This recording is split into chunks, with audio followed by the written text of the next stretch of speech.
initial attempt here is just to say, how do we begin to engage each other? How do we recruit other people to come to the table? And how do we begin those conversations of learning about each other? So we did follow the PowerPoint a little bit, but we're still back on how do we bring ourselves together? I mean, this has been great, this whole year's session, and now you're asking us to do it on our own. And it feels like a big leap for us. So we feel like we really do want to improve the outcomes of our communities, the health outcomes of our communities. And because communities are really a place of wellness and strength, and that's what all of us in community engaged work is about, is empowering communities in whatever issue we're here, but in our case it's empowering communities around their own health. We want to improve our cross-departmental communications to align these health efforts. We talked earlier about we just crave talking to other good, smart people that are doing similar work. You know, we always say, well, what will bring people to the table? Well, money, status, prestige, and those kind of things. But in this case, we don't even know who to talk to, but it's our passions that bring us together. And that's how we want to kind of engage people. Are you interested in talking to other people who are really engaged in community work around health? And so we're trying to figure out, bring your friend to a lunch or something like that will bring people together. And the other thing that we want to do is we just want to raise the visibility and bandwidth around what community engaged work around health is. I mean, we see a lot of stuff in the newspaper about, we just developed a new heart.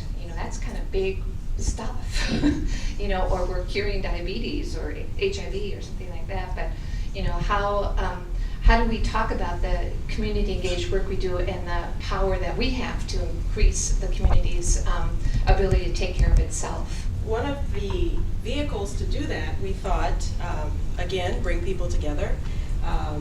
There's a model that Office for OHR, Human Resources has called Up Circles that brings people together to network people from different parts of the university. And so we learned about that model and talked about having or convening some focused, structured lunch dialogues to network with other health network members. We thought, at least to begin with, the Coalition of the Willing, so people who have participated in these public engagement meetings and have been involved in these conversations, really to catalog what people are doing and to learn how to work together.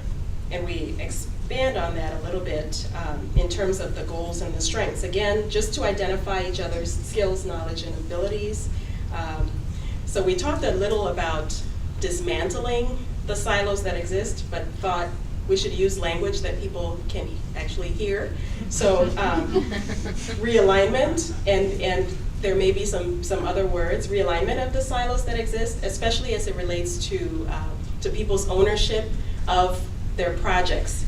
So figure out ways to convince people that actually make the decisions that you actually may get more funding if you collaborate across departments and across units.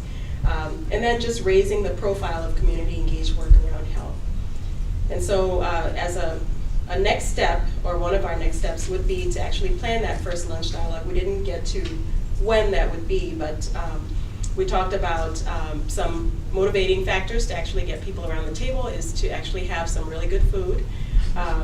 And again, target people who have attended these gatherings, who have been involved in the conversations and are already doing engaged work, and have some incentives. So have each person bring another person, and talked about maybe using the $10,000 to give gift cards or whatever it is within the parameters of what we can do.